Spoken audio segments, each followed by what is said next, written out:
Hello everybody, welcome to Sonictalk episode 706, recorded today, Wednesday the 9th of March, as we enter into some form of spring, I suppose. We're getting there. Obviously there's a lot of nasty business going on to the world, and we'll try and give you some kind of respite from thinking about all of those big things by bringing you some bants and fun and stuff to do with the world of music technology, synthesizers, streaming, recording, making records, playing things, software, all of that kind of stuff. So joining me in today's adventure, Mr. Dominic Hawkin, who's there, aka Mr. Wiggly, who's regularly stepping in to fill the voids that are sometimes in our panels as everybody gets busier towards the spring. Much appreciated, mate. How did your 40th anniversary birthday go? Yeah, we had a really good stream on Sunday, as Gaz will tell. It was really good fun, actually. We had Gaz being big ears and Ty being noddy, going to buy a synthesizer in the store and all sorts of stuff. I get super paranoid. I had to text Gaz after saying, I haven't offended you, have I? I didn't really explain what was going on. You're all right by all of that, you know. but yeah, it was really good. It was really, really good. I highly recommend it. If you can, go check out Mr. Wiggly on YouTube and have a look at the last video that's up there. It was a lot of fun. It's only about an hour and 20 minutes, and there's a whole bunch of good stuff on there. Nothing to do with music whatsoever, but Ty and Ken and Gaz are all there, and it's good fun. I am going to do it. Sundays are just tricky for me, unfortunately. It's just one of those timing issues. But well, that other chuckling you heard there was Mr. Gaz Williams, who is there in Bristol, music technologist, streamer, live performer. Got a show tonight, Gaz? I think so. Yeah, 8 p.m. tonight. I haven't quite figured out what on earth I'm going to do, but that's normal. But yes, yeah, really, really good. Thanks. Just behind me at the moment, Cubase 12 busily installing into my system. So many permissions. Okay. But, yes, they've ditched the dongle. They've ditched the dongle. I did sing Ditch the Dongle on a show years ago on Sonictalk to try and plead with them to ditch the dongle. So really glad that's gone. But yeah, looking forward to getting stuck into Cubase 12, though. I think, for me, long time Cubase user, there's loads of really great stuff in it. So particularly excited. One thing I'm particularly excited about is the ability to do multi-track warping with full phase coherency. So for anyone who's that sounds like it's a mouthful, but it sounds like a very valuable thing. Yeah. I mean, are there? I'm not sure. Does Logic do it? There are some DAWs that do it, aren't there? And is Cubase the first? I can't keep up with these things. I mean, this is specifically doing it so all your mics, if you're using like a multi-mic situation on, they do. I think Logic does it. No, well, you can do that, but I mean, it's maintaining the phase coherency. So the phase, you can like warp multi tracks. I think in Logic. I might be wrong about this, but I mean, no, Live. It's Ableton Live that added that. Yeah. I beg your pardon. That's right. That's, but yes. It may not be phase coherent, but yeah, brilliant. So I mean, that phase coherency thing is absolutely vital. If you spend a lot of time miking up a drum kit and really spending a long time doing that, then literally what you can do is you can just adjust a single track, and then it'll adjust all of the tracks. And maintain all of the phase relationships. So that's that. I mean, doesn't sound particularly exciting, but big deal. That is a big deal, particularly with all the tempo mapping and all the stuff that Logic, that Cubase kind of pioneered, and the key change and all of those things. I mean, that's going to be. I mean, it's essentially making everything completely elastic and totally fine. In fact, that's really funny. It gives me a chance to plug our Patreon, because we've started putting up all of these archives. I've been excavating. We've got loads of the stuff. I put 5 or 6 up there, but the last one I put up was Melodyne DNA unveiled at Music Messe 2008, which these are again, sounds dry, but actually I remember the buzz around that and going to see it, and there was a really big, if you watch the video, there's a really big audience and they're all whooping, it's like an Apple keynote almost, but it was huge, big deal. And I suppose Cubase is following on from that, but because some of that technology was unlocked, just the concept was unlocked by those guys doing what they did. But yeah, if you want to check that out, Patreon subscribers, that's fine. In fact, I should plug the Patreon anyway, which I sort of did. If you want to join us, we're posting lots of archive stuff. We're posting ad-free versions of this, including the pre-show. Today's pre-show, I was looking at the OBE, GeForce OBE, because I only installed it this week, and I have to say it sounds fantastic. And also, what else do we put up there? Other stuff too. I'm trying. Oh yeah, well, decent sample patches of often the things that we've been reviewing, which is a great free playback. And there's some lovely ones of the Take 5 and the. Join us with. Gaz, I'm coming back. What happened? Sorry. I came back. Sorry. Anyway. I was trying to get the chat up. My fault. Sorry about that. Okay, well, that's no problem. All right, well, yeah, I can't remember where I was going there. Oh, I was plugging that. But yeah, interesting. So Cubase 12 is out. Do tell us. Do keep us posted on how it pans out, because that would definitely be very interesting. Yeah, definitely. And you mentioned Melodyne there. One of the improvements is ARA. Deeper integration of that, so you can do that on a track level rather than having to go into an editor. In a nutshell, what that means is sort of like you can actually run Melodyne inside of Cubase. I mean, you've been able to do this a while, and also Studio One supports ARA as well. You just kind of click on you get essentially Melodyne working inside of. So in the past, you'd have it working and have to have two transports going on, really, really complicated. So that was really cool before. You could open it up in an editor inside of Cubase, but now you can actually apply it at a track level. So things like that, again, very much workflow based. Cubase has refocused itself with it once it became Cubase Professional. And I think a lot of these kind of updates, are very much playing into that professional ethos, really. Yeah. So they might not be. It's interesting, isn't it? We were talking about this when that very few of the DAWs now are bringing in these kind of wow features, apart from Bitwig, who seem to be bringing in the wow features, and they're very much almost, it's all based around their polygrid and the grid, which is a really unique. I mean, I suppose it's similar to Max MSP and similar to the environment in Logic, but it feels much more modularly kind of hooked up. So it's quite interesting. Nice. So many of the DAWs now are just concentrating on workflow, which is very important. Obviously, if you're using it, I mean, this is the thing. I mean, once you've bought into music technology and you start with your DAW, you want all the bells and whistles, like all the freebies you can get. But when you're actually using it, you want different things, which is an interesting paradox or whatever it's called. Okay, let's get on to our first topic. We will. Sorry, go. I was just going to say Bitwig's a new code base as well, so all the coders are all excited. It doesn't have any monolithic backends. Not saying that Logic and Cubase necessarily have, but I'm sure making some fundamental changes to Cubase and the other long-standing stuff is much more of a nightmare than Bitwig, which has probably been designed a little bit more modularly these days. Yeah. So we're sort of rewriting it. So yeah, they can afford to go out and put all the bells and whistles, and it's genuinely, I think, a new take on how to use a DAW, to be honest. It's really nice. I still haven't managed to use it properly on a track. I've always got it out, had to play with it and gone, oh, this is really nice, and then switch back to Logic just because that's where I'm comfortable and there's always a deadline. But no, it's a nice thing. It's a nice thing. Yeah, well, that's the thing, isn't it? That is also one of the things. Okay, well, we will be coming on to the new Macs, obviously, but I didn't want to front load it. I want you to stick around because there's loads of stuff we can talk about. But we'll start off with Waldorf's new Iridium.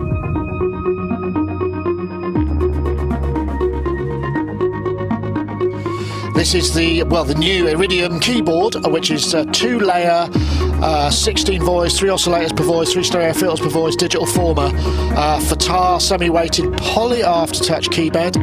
And this is based. I did a Friday phone with the module, and I have to say, as a thing, it's so beautifully made and so lovely, and it's nice to see. I think this is possibly what Waldorf have been teasing for a while. So yeah, poly aftertouch Waldorf Iridium, and I don't know if you've ever put your hands on either the Iridium or I've forgotten what the other thing was called, the big one, but.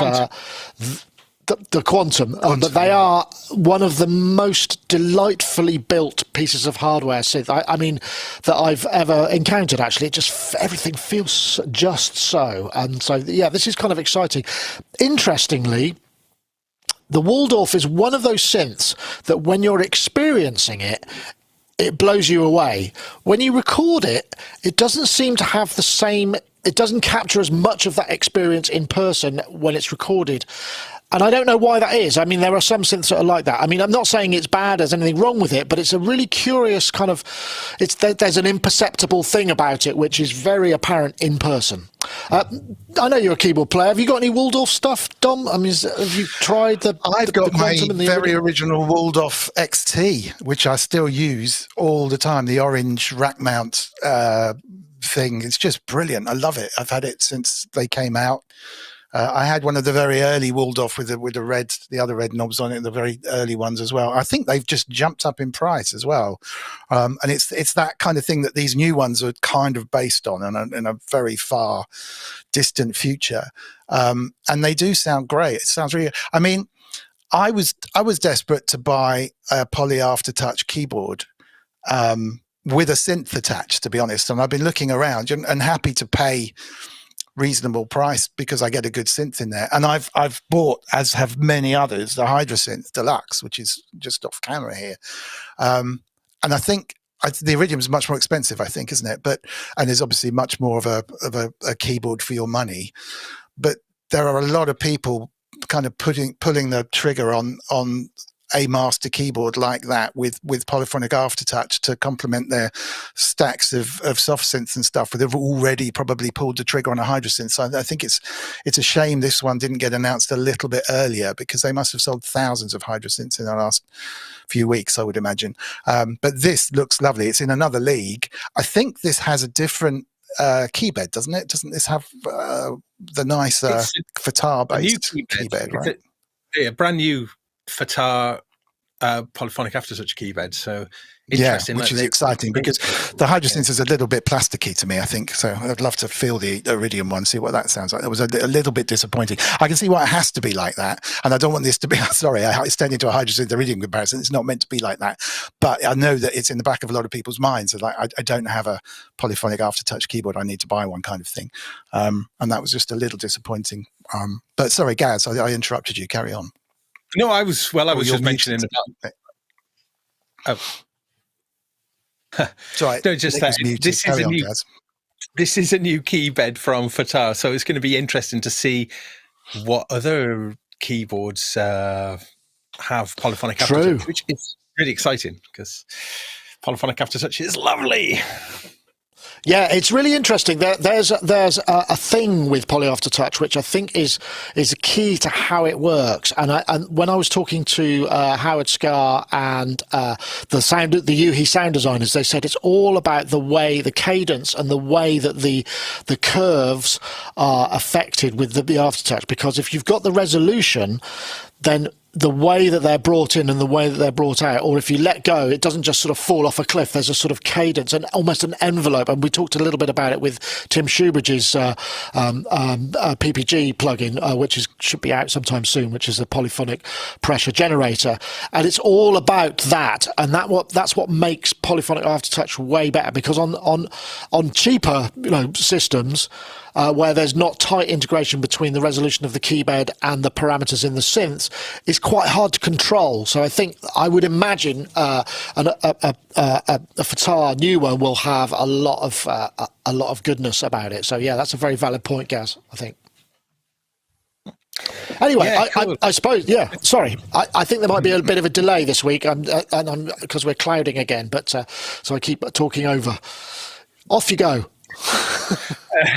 But it's just really good to see Waldorf, though, really back fully. The Quantum was such a powerful machine to come out, and then the Iridium, and now this. It feels good that Waldorf are in that position. They've always, since they've been around, been synonymous, I guess, with digital synthesizers, really, aren't they? I think more. I mean, they've got some great analog stuff too. I've got quite a few Waldorf things here, ranging from the Kybd 37 to Strikevet, which is still a superbly useful string synth, and I got a Rocket as well, which is a quirky little synth. Yeah, we did a jam, didn't we, on a Rocket? Was it a Rocket and a Strikevet? I can't remember now.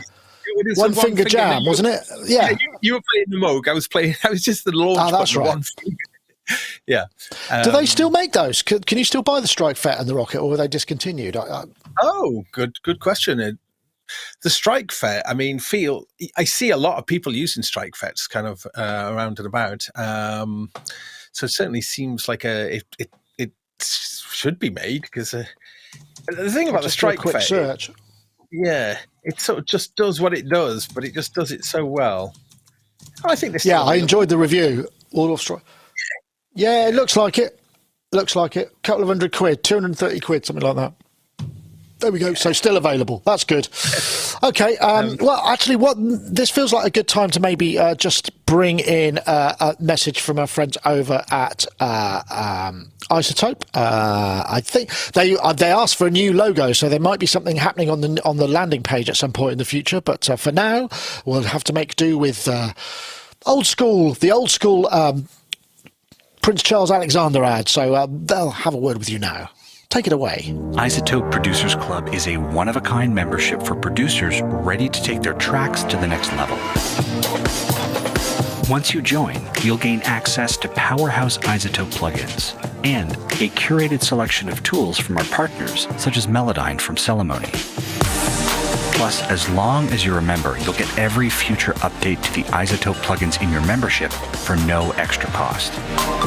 We'll also regularly serve you new curated content like exclusive inspiration-sparking sample packs and preset packs, and industry-leading training ranging from our own tutorials to vocal production lessons from the world-renowned Berklee Online, taught by Grammy-winning producer and engineer Prince Charles Alexander.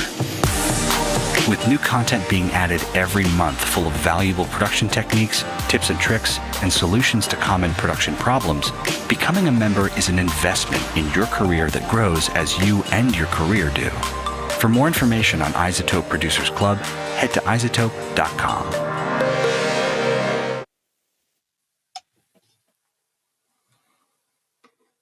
Muted again.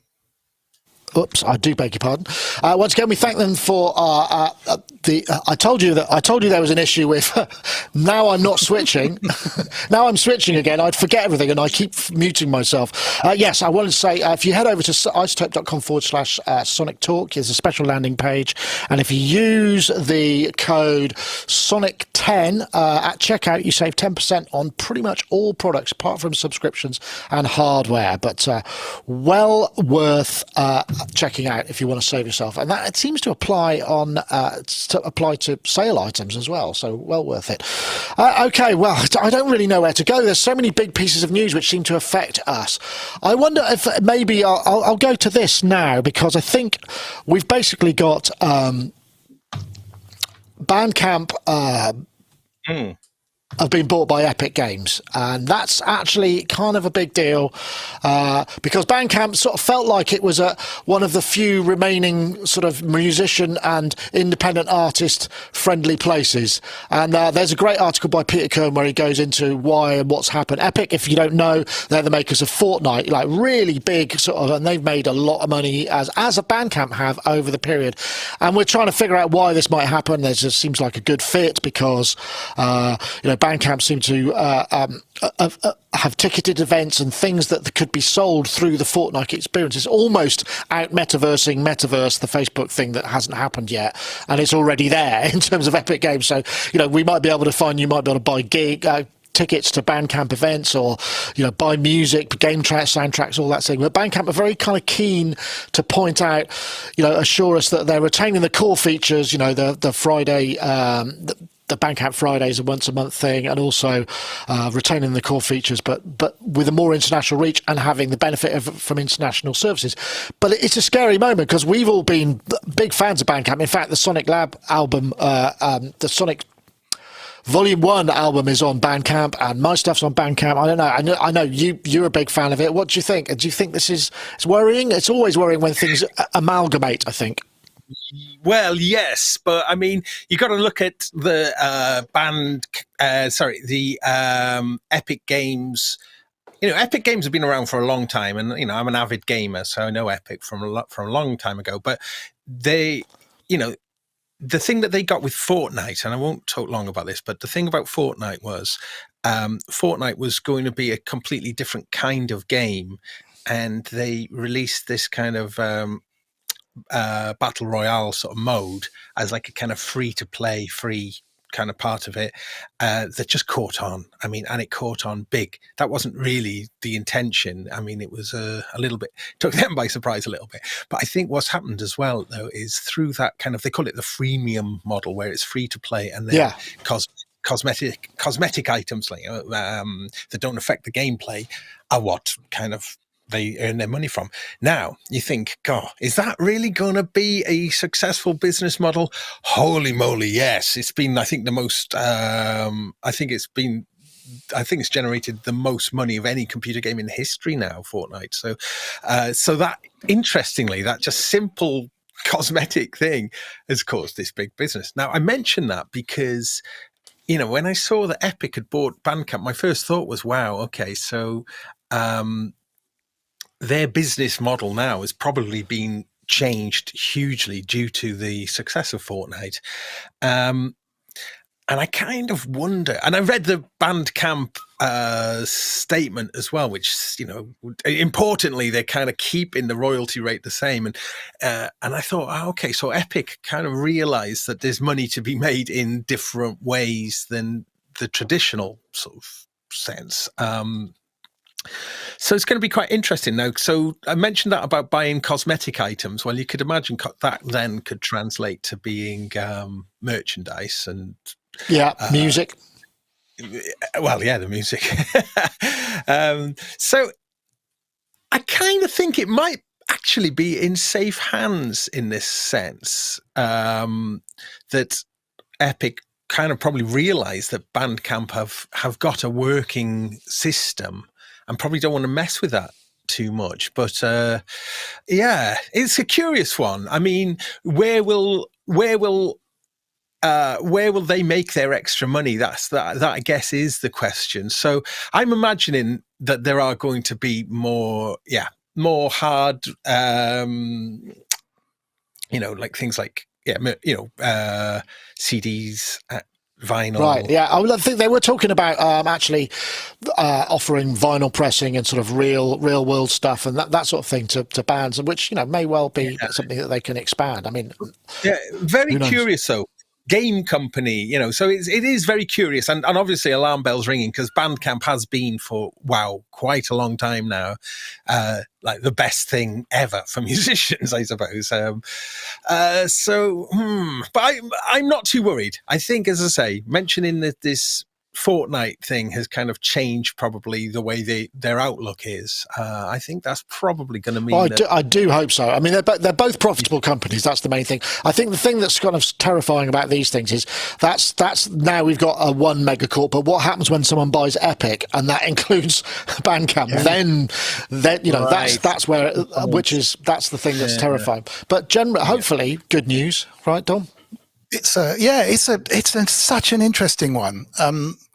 It's good that they're both profitable. Normally, people buy things that have yet to be broken into profits. So to them, it's almost like a free deal. They've bought something that is worth what they paid for it, and they could sell it. So on the books, it's like a zero cost deal. Obviously, they're sitting on a lot of cash. I mean, Unreal are brilliant at the moment. They are totally the good guys. We've talked about the Unreal Engine before. It's free for people like me to download and make games out of. You can sell I think 1 million copies or something before you even pay a royalty rate on it. It's very high. Wow.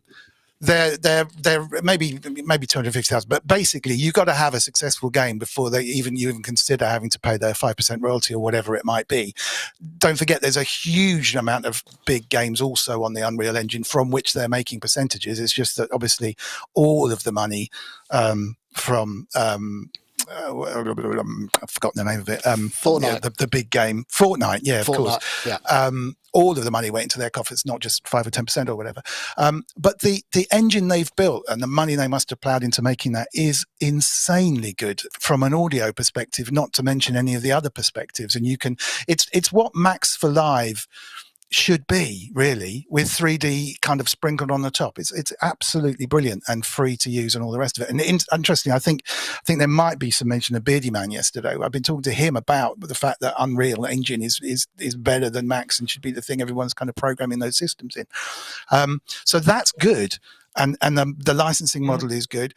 They don't seem to have much of the bad press that companies like EA get for kind of working really bad working environments allegedly, and they seem to be the good guys, and I still don't quite understand that there must be a core fundamental, go to the board and we're going to buy Bandcamp, which I guess must be content. I guess it's like, well, we don't own Spotify. This is good value for money. It has a good reputation. It has a lot of content and it makes a profit. So we can continue to run it as is and then talk about pulling in some of the sounds to license for game soundtracks. We need to own the periphery around the stuff that we can make games with, and content and music especially is often overlooked and an expensive part of the process often as well. So for gaming companies to be able to buy that kind of stuff, it's cool.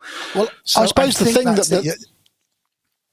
I suppose the thing is, sorry to interrupt that. I suppose the thing is also you got to bear in mind that Epic, with their Steam, all of their platforms, that also brings something to Bandcamp, which means that they can now distribute the music and the artists listed on Bandcamp via their vast. 100%. I mean, gaming is probably a much bigger market and a much broader reach. So that's got to be good news. That means, harder to be discovered, but when you are discovered, potential massive sales, right? Then bang, that is good news, but I can't see that the reason to sell to the board to buy it, because they're going to go, hang on a minute, our core business is not selling vinyl, pressing vinyl, the music, concentrate on the core thing. So there's going to be someone in there at a high level going, and this could be brilliant, we could be doing this. When that guy leaves or it's bought out, that'll go by the wayside. Any of the kind of periphery, like, oh, we could really do it. And that's the bother. It becomes an asset that is, if someone can't, if there is someone championing it inside the company and they're going, all right, we could do this, we could do that. Actually, the core value to Unreal is I guess, the musical assets in there and maybe some kind of distributors, but I don't know. But anything that isn't core business for Unreal becomes a danger when they switch direction, or when the the evangelist within the company who's driving this through might leave or whatever. Now, I hope that doesn't happen. But because it's profitable, because it stands on its own two legs, theoretically, that should just carry on. It's its own cost center. It runs quite happily, and they should just be cherry picking like, oh, this fits really well with our business, Yeah. And if they can give the guys running a Bandcamp the autonomy to go off, like, actually, do you know what? If you invest $1 million in a pressing plant over here, we can turn it into, $1 million in the first couple of years and you get your money back. That gives them that opportunity as well. So it just depends. The best will in the world, these things don't last when people leave. That's all. So you just got fingers crossed that it becomes an entity in its own right. Like I say, as a profit-making thing, you can't argue with it. It's not like they've come in to help out a company that needs investment to turn them into the next massive corporation. They're buying a going concern. So that is cool. Solarizer in the chat room. Google search, Epic generated 5.1 billion in revenue in 2020 and raised 1 billion in April 2021. Funding round that valued the company at 28.7 billion. So they're big players. They've got some big people to compete with, but nonetheless, it's the benign aspect of it, isn't it? It feels like it's a platform that actually understands and values creative musical output rather than just treats it like, a commodity. Yeah.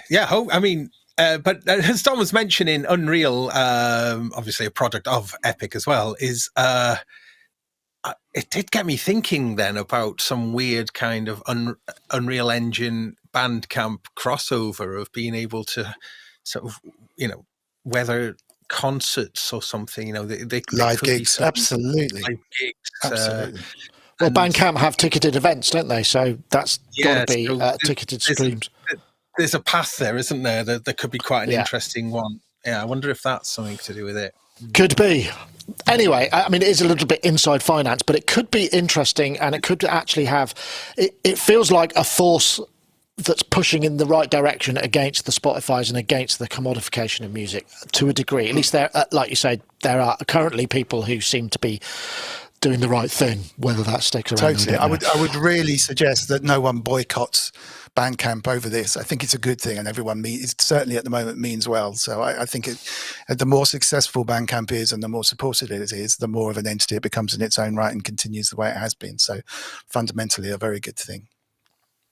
Excellent. Okay. Well, I think it's probably time we're going to have to tackle the elephant in the room. I can feel it snorting and stomping around, and we really must. So the only video I could find was a little bit abstract, but hey, I'll put it in anyway. Anyway, here we go.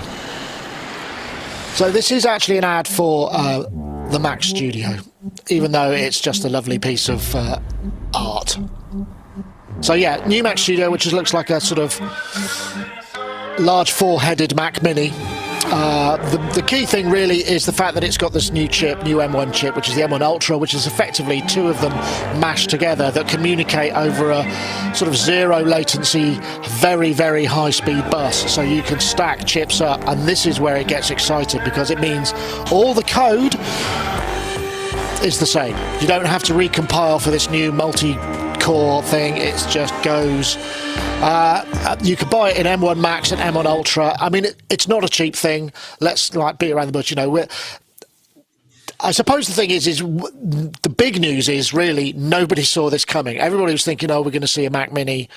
And we sort of have, but this is way better. It's got the base model has 4 Thunderbolt ports on the back, 2 USB 3, 2 USB-C on the front, SDHC card slot, HDMI port, the high definition headphone jack, which works on either to powered speakers or to headphones. On the back though, bloody hell, idiots. But the reason we've got all this height is because of the cooling, and it's got fans in it, and they didn't say it's silent, so it might make a bit of noise, but I think it's got very slow, and that's what all the sort of perforations are. I think I've got there's the sort of, I don't know if I can make this work, because it may be, yeah.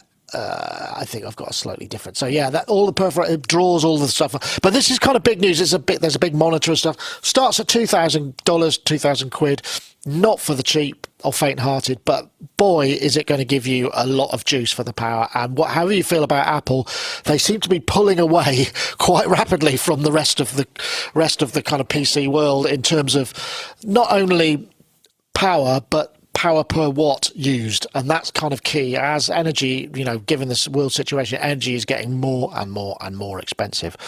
So Gaz, I know that you have a certain connection with Apple just because your partner works in an Apple store, so you have a kind of interest. You probably get all this information newer and more quickly, but did you go for one? Yes. Yeah, I did, because I've been waiting for this for quite some time.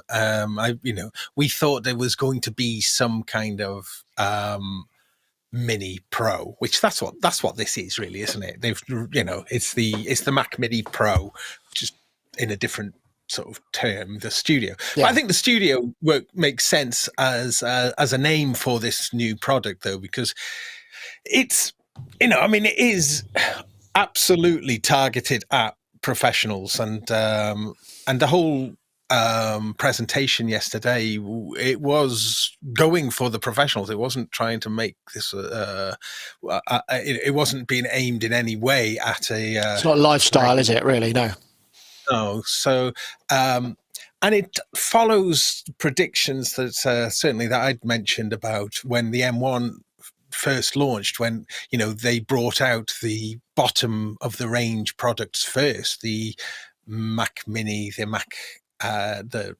MacBook Air, and the base level MacBook Pro, to get the M1s out there. Oh, and then the iMac as well, all with the standard M1 chip, to get masses of them out there. So it would make developers then really have to consider exactly porting sort of native M1. I mentioned Cubase 12 earlier. Yes, that is now M1 native, is it? Native, yes. So I'm absolutely, I cannot wait to see what the Mac Studio is going to be like running Cubase, because obviously Apple having an advantage with Logic, and the same in video world with Final Cut Pro. Logic has been running like a charm really on the M1 platform, so be interesting to see how Cubase does. Anyway, I digress. Back to the thing itself. I have to say, I think it's a bit odd looking. It's a bit ugly. I'm not quite sure I like the visuals of it. However, in terms of connectivity, it's pretty much what we want. I mean, it's going to mean quite a lot more USB to USB-C kind of. Well, yes and no, because I mean, there's the USB 2. I mean, the thing, if you go for the Ultra, which is basically a pair of M1 Maxes kind of stuck together and talking to each other, and addressable by the same code, and and this is a really big. If developers have been developing for Metal, which is the kind of core Mac platform, rather than sitting on Rosetta, then they'll get these speed gains without anything. But if you go for the Ultra, you get not only do you get those 4 on the back, but on the front they're also Thunderbolt, so you get 6 40 gigs a second connections plus all of this, and this I think the base model will run 4 8K displays if that's what you want, which is, I mean, more for video. I agree. I mean, and I would like one, but I have no need. I bought the 14-inch MacBook Pro, so I'm kind of So the model that I decided to go for, though, was not the Ultra, but the Max. I think that will be plenty for my musical and my video sort of needs, I think.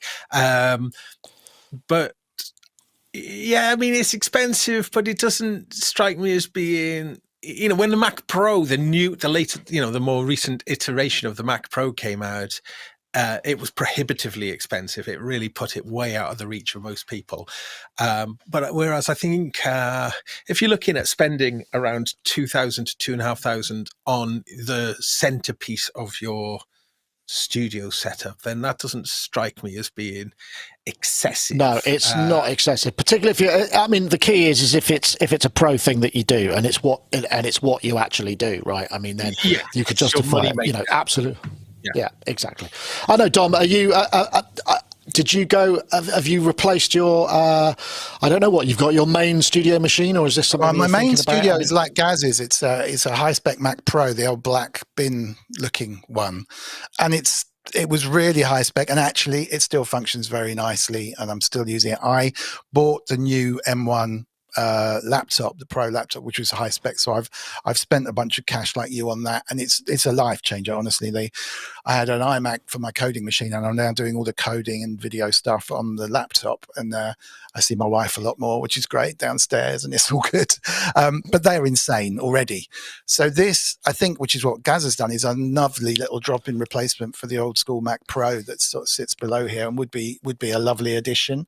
I think it's 2K for the basic and 4K for the Ultra, 32 gigs, 32. Yeah, it's 32 gigs.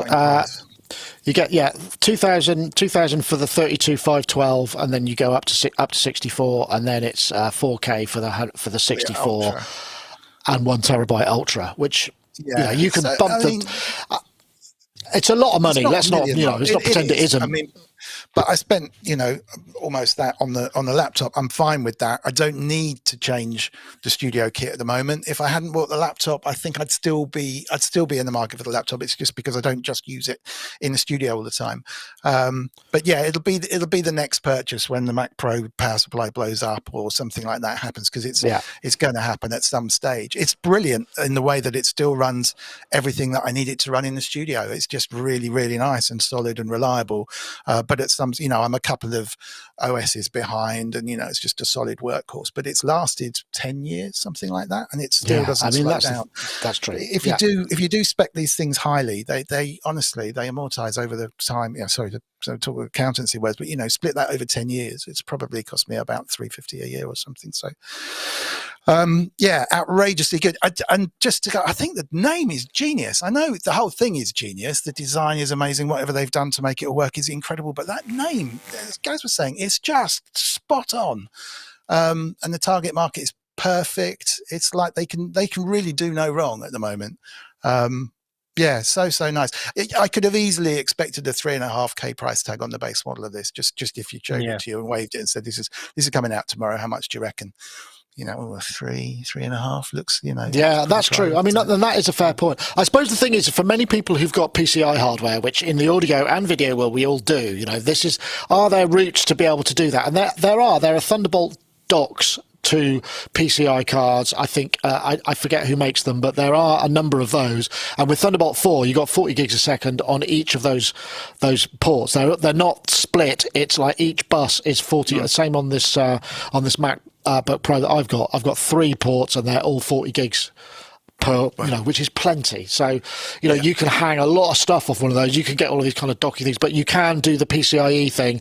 And that's now, because that used to be a lot more, because you used to have Thunderbolt just regular. We used to have FireWire to it, didn't we? I mean, and now it's got a lot more, there's a lot more legacy to that. It has, history with drivers, it's got compatibility. So some of the people who would maybe have investment in that PCI hardware may well be, as long as there are drivers for the actual units within the software and it's recognized there, it can communicate. So that might be something that might hold it back. But I think you said before that when the laptops came out, this was a tipping point moment where it became like, okay, I've been holding back, but this is the moment where actually it's the stupid game changer word. It's the moment when really there is a leap going on here, and this is just adding to that. To be honest, it's just another leap where everyone's going to go, do you know what? I was thinking about one, but this is the thing that really needs it. If you don't need the portability of a laptop, this is clearly the thing to go for. And it's going to be way too overpowered for most people at the moment. And you'll suddenly start seeing loads more video rendering and really cool stuff going on. And it's an affordable price for what it's offering. It's outrageously good. Yeah, absolutely. I don't want to dwell upon it so much more. It's interesting. The new monitor looks kind of cool. I mean, it's expensive, but it looks like but what it's got an iPad is it an A13 chip in it? Which is really interesting in the monitor, which means that could be an Apple TV in the future as well. It could. There's all sorts of things that opens up, and it could run apps presumably because it's got stuff in it. It's got a really good sound system in it, and I think that's maybe more a nod into consumer line. You buy one of those, it's like but it could be my TV. I mean, it's not massive. It's not a massive TV, but it's 27 inch, I think, and that really kind of also would charge a laptop over. It's got a 95 watt output, so it'll charge a laptop over FireWire. It's an interesting. So they're really, because they're in charge of the entire thing from the silicon up to the OS. I mean, they can do what they like. And the only thing I will say, Cloverleaf. Man, I hate those things. That's always the one you don't have. You go, oh yeah, I need one of those. I've got one at the office, but I haven't got one with me. Oh. Anyway, let's not dwell on it too much. But yeah. Big announcement, really, and fair play to them for that. Okay, what else was I going to look at? Nick, yes, there's just one thing we should mention, though, on the announcement yesterday, because I think it is quite good. The the iPad Air is now M1. So yes, that's kind of like in many ways that's kind of laptop replacement territory, isn't it? You stick a keyboard on that and that's as fast as many current, mid-price laptops. And what's that? It's about my M1 MacBook has just been incredible. So to have that in an iPad Air, that kind of power, just wanted to mention that because I think that is it also has USB-C. iPad Air has USB-C, so it's like a Mac iPad Pro basically with an M1 in it. Yeah. Anyway, I think we're all heading in the same direction with those. I mean, it's hard to argue against them if you need the sort of things that it's providing. I mean, the PCs are absolutely fine. We use a PC. This is running on a PC, this show, although it's a virtual PC. And, over here is our main video machine. That's also a PC. I'm not a complete, Mac evangelist. It's just interesting times. Okay, right. I don't know where to go next. We've got some really interesting topics, and I think we'll go here because this was a bit of fun. This is. Hi, I'm Beardyman. Where were you with that? And I'm Tom Scott. Jesus, this chemistry, honestly. I'm with Beardyman, who you just. I'll play ahead. How about? Basically, Tom Scott, a massive sort of science explainer on YouTube, got together with Beardyman, who's got a tour coming out, and they made some hyperpop with his dreadful singing. And it was a joy to behold. And one of the things that was so joyful about it was just how blown away Tom Scott was by Beardyman's. I mean, he's a proper genius. I mean, I whenever I see him operate, and it's like, how does a human operate at that level? I don't understand how it's possible. I'd say he was a savant, but he's not there's nothing, he hasn't got any sort of any mental disabilities. He's also got a photographic memory as well, which makes him just he's amazing. I mean, Gaz, we did you interviewed Beardyman when we did that his setup. He's a big fan of Sonic, and he's still got my Keith McMillan soft step, which I suppose was a fair fee for the interview. But I don't want to dwell upon that. But what a great video! But those iPads set up with the kind of the way that his system was working. I mean, it's just, I've just found it joyful. I don't know about you. Oh, I mean, he is an absolute incredible performer, and his ability to think on the fly, to improvise on the fly, is just unsurpassed. And the setup that he uses, so it's gone through, it's the Beardytron, varying setups of it. The video that we did that was a while ago now, 5-6 years ago perhaps, and I know that it's gone through a bunch of changes since then. So he's constantly evolving that setup, and is able to improvise in pretty much any genre, using often just only his voice, although manipulated in lots of different ways. And as you mentioned, it's boggling how his abilities and his talents are just so off the scale, and it's all shot through with a really, really good sense of humor as well. He's makes him really entertaining. It's funny seeing him without a beard now, but kind of weird without a Beardyman without a beard. But I mean, and kudos to Tom Scott as well. Just in general, Tom Scott has got an incredible ability to deliver lots of information in a very concise and easily digestible way. His videos typically around 5-6 minutes long, and manage to distill incredible amounts of information.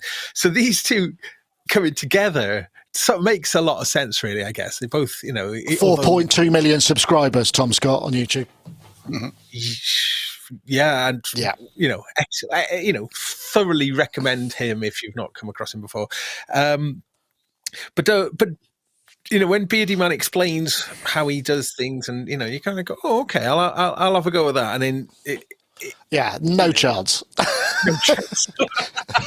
There's one thing missing, and that is an insane level of focus and concentration and talent. And you can tell by the way he's playing the keyboard as well. He knows his music theory, because he's able to pick and just kind of go, right, okay, I know what to do with the vocoder notes on this. That's amazing. And he also understands audience dynamics as well. So when he performs live, he knows how to do, again, all being improvised, but he knows how to do the builds, how to do the drops, how to sort of really kind of do a lot of that kind of DJ culture sort of techniques as well, and integrate all of that into his performances as well. So even when his genres are going in all sorts of different ways, he still is able to kind of utilize some really excellent audience. And he's engaging with the audience all the time, he's like a stand-up comedian as well. I mean, let's just throw that in there. Why not? It's crazy, isn't it?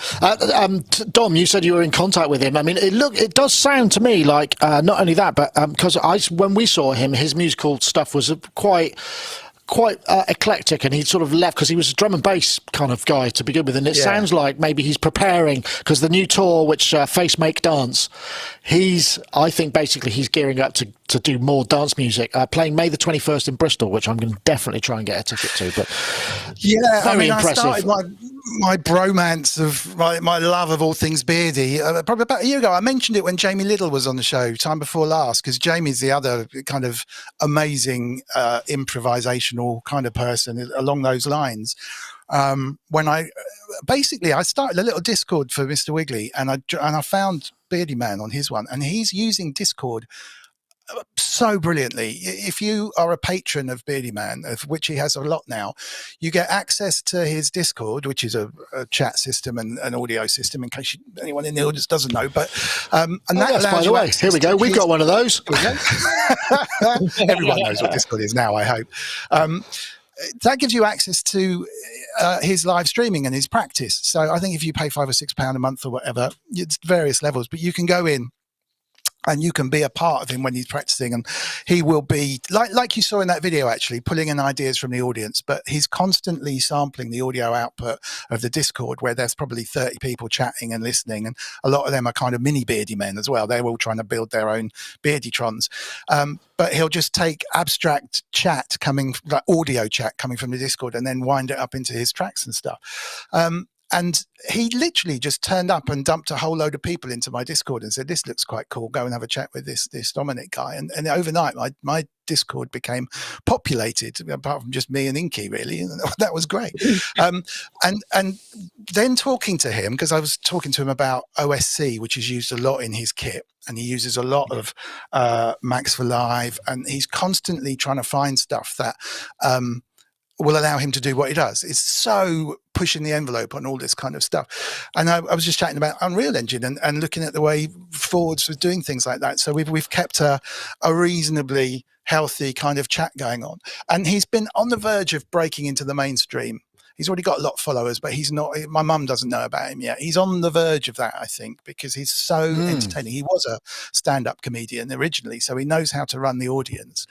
Wow. And his muscle memory and his kind of way he's built that thing is just insane. And he's basically got a whole bunch of stuff on the input. So the voice goes through a whole bunch of stuff. And then he's got a whole bunch of quantizing effects and sequence of stuff in the middle that can go through it again. And then a whole lot of stuff on the output. So he may be quantizing his beatbox as it goes in. So he never has to then go and chop it up and moving it around or wherever, it's already in time. And then he may be processing that, or it's insane the way he does it. And it really does break OSC and MIDI, and certainly breaks Max, which is why there was so much excitement. But it's all geared around this thing by expert sleepers called Crossfade Loop Synth, and also Tornado he mentions in there, which is I think it's another. Are they iOS apps he's running then, or are they running in laptops? They are iOS apps, but the Crossfade Loop Synth works on a laptop or whatever, and it's an expert sleeper's old looper that you can just run and it will quantize, and it's not expensive, and there literally is nothing else that does the job like it. So if you fancy being a mini Beardyman, just check out Crossfade Loop Synth first. And there's a video, if I dig out the video, I don't think it's listed, but there's an unlisted video I've got somewhere, which I'm sure we won't mind. I'll post underneath this video afterwards, which kind of takes you through the most recent iteration of the Beardytron. But yeah, what a guy, and he really deserves it as well. I think he's just a super, super nice, helpful, positive, vibey kind of guy. And also the other thing, like you said, it's really interesting how amazing the stuff we can often take for granted is to someone who doesn't understand electronic music or whatever. Like, look, I can put a kick drum here and a snare drum and a hi-hat, and it's like, you can make drums, let alone what Beardyman's doing. And you can just completely blow people away with an iPad just by doing stuff that we take for granted, which is mind-numbingly incredible to anyone who's not in the scene. It must be very. It must be just very pleasing to do. I mean, and as we know, I mean, when we went to see him, because I couldn't turn up, I think I turned up just before the gig, and I walked in. He sort of came up and he was like, "Wow, I can't believe it's you." And I was thinking, "What? You're saying that to me?" I mean, Jesus, this guy's. Yeah, I mean, I think it's just because I've been around a while, so I'm sort of a familiar face. But crikey, amazing talent. Well worth checking out. If you check out beardyman.co.uk, the Facemate dance, he's over a lot of the UK, doing a few dates in Europe as well. He's not really done America, and I can't see that but maybe his setup's going to be a lot simpler, because it was quite complex what he was doing before, wasn't it, Gaz? Oh, it was ridiculous, and it took him, a good old few hours to set it all up. But just something very quickly though is Beardyman's brother Jay Foreman is a very successful comedian and YouTuber as well, actually, and he's really good. So. He's and he does like kind of stuff, songs, and so something definitely runs in the family with those guys. Yeah, obviously. I mean, they've just got whatever. But did he not? I think he did say he has a photographic memory, isn't it? Which I think is I mean, it makes, obviously, he can remember styles and remember the names of presets and remember, oh, yeah, I need this. I mean, that must be a very, I mean, that's just, this is coming to a person who I'm gradually realising my mental sharpness is on the wane. You know, I'm having a conversation and I can't remember the simplest. I was thinking, who's the name of that person? What's the name of that guy? And it's like, you know, it's like, I don't know, I can't even think of one, but, you know, it's something really major. And I'm like, oh, man, I feel really stupid. But yeah, he's sharp as a tack. Definitely worth checking out, Beardyman. Please do. He's absolutely brilliant. And also Tom Scott, fantastic stuff. And I think he did another video. I'm trying to think where did I see him before? Because he was on another musical sort of related video. I forget where it was now. But he's obviously into exploring. But his joy of seeing that stuff, because he's a scientist, you know, that's his sort of bag, and just the joy of seeing what you can do with this kind of stuff is amazing. Really, really fascinating. I suppose, I mean, we have got more topics, but it feels like maybe I could save those, because who knows what will happen next week's news. But before we go, I just wanted to say, if you're, obviously our feelings go out to everybody over in Ukraine and what's going on. If you want to support, we've put links all over the site now. There are banners and whatnot on Sonicstate, which you can link to donate. And I'm sure there are also loads of people doing the proceeds of sales. So do check them out. Do what you can. And if anybody is managing to listen and watch what we do over there, our hearts go out to you. And I hope everything is all right soon. But let's say goodbye bring it back up again and say goodbye to. Thank you very much, Don, for joining us. It's been an absolute pleasure, and I know I say it every bloody week, but I am going to get on your show at some point, even if I have to send a pre-recording. Sunday evening is not the best time for anybody I know, and you're very, very welcome. Maybe the 50th birthday in 10 weeks' time would be the. Okay, that's an interesting idea. That might be in the middle of Super Booth. I'll have to think about that, because Super Booth is coming up, and that's shaping up to be pretty good. Well, you won't be busy. Yeah, absolutely. You'll be able to do a little live stream from there. That would be fine. No, we absolutely. Well, funnily enough. Sorry, go on.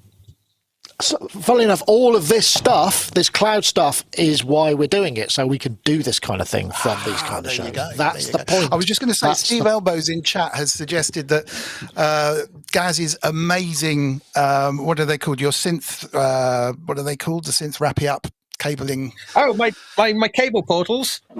Cable portals would also make good beard kind of Twizzlers as well, if you want to keep your beard under control. But any excuse for you to kind of show them off, because they are insanely good.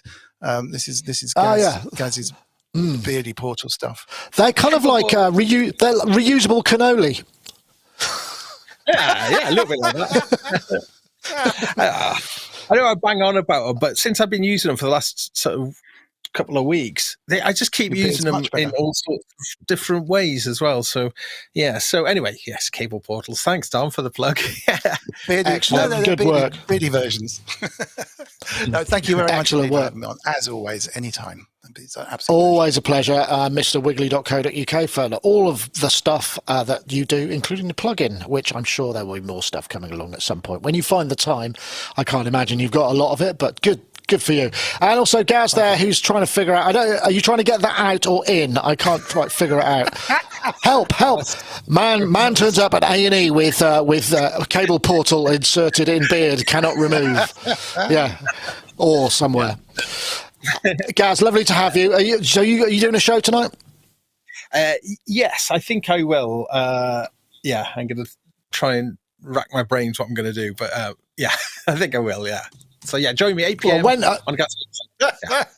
Your Mac isn't arriving yet. When do you get it soon? Have you got a delivery date on the one that you ordered? Is it going to be the 18th?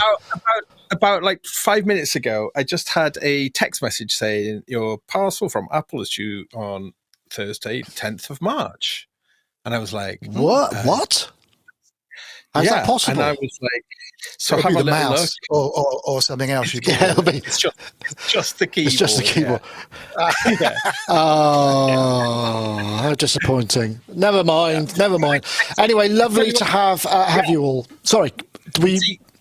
I've been using a wired keyboard for a long time, and it's been I've got my dongle plugged into the side of that keyboard.